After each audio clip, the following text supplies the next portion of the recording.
Les savants hanbalites différencient entre un nikah al-batil et un nikah al-fasid.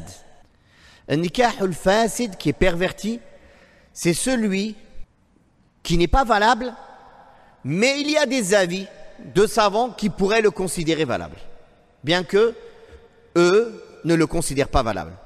Comme par exemple le mariage de la femme sans tuteur, de la femme qui a déjà été mariée sans tuteur, comme c'est chez les Ahnaf, dans le madhab de Abu Hanifa. Ce mariage est invalide. Les hadiths dans ce sens sont clairs, les versets dans ce sens sont clairs. Mais dans le madhab de Abu Hanifa, il voit qu'il est valide pour la femme qui a sa raison, qui a déjà été mariée, etc.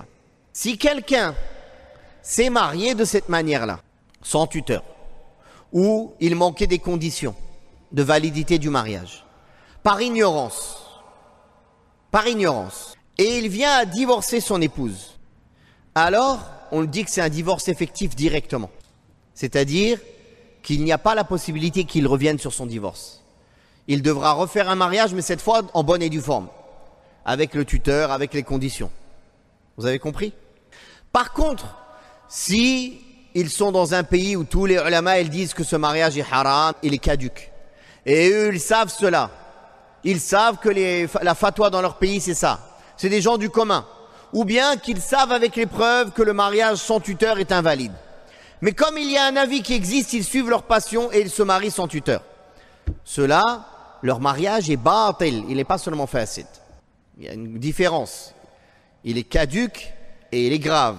Comme ceux aussi, tous les autres mariages caducs, comme le mariage de jouissance, zawaj al-mut'a, ou bien zawaj al-tahlil, le mariage pour rendre halal pour un ex-mari, comme on en a déjà parlé. Tous ces mariages-là sont caducs.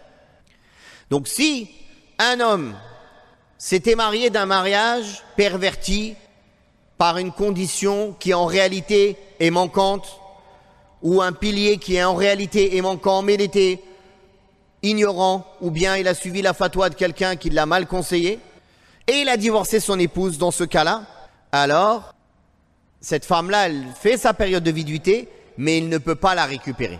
S'il veut la récupérer, ils doivent refaire un mariage, mais cette fois en bonne et due forme, avec toutes les règles. C'est clair?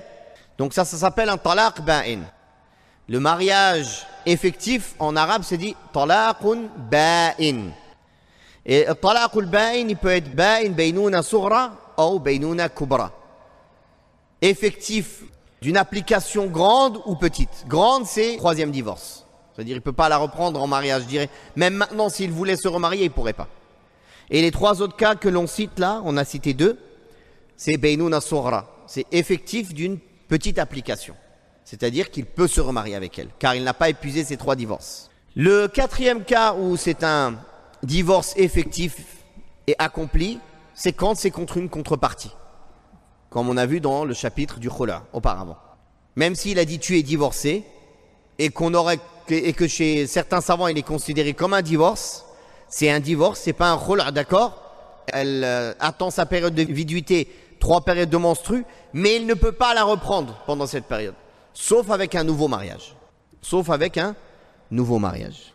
En dehors de ces 4-là, tous les autres divorces sont des divorces avec sursis ou en attente. C'est-à-dire qu'elle est encore sa femme tant que la période n'est pas passée. C'est ça que ça veut dire.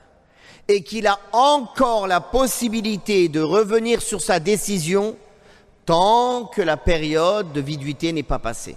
Et que toutes les obligations d'un époux envers sa femme lui restent obligatoires, et tous ses devoirs à elle lui restent obligatoires, sauf le partage des nuits. Puisqu'elle est en période de viduité, s'il veut, il ne vient pas avec elle les nuits. Il reste avec son autre épouse s'il a plusieurs épouses, ou ses autres épouses.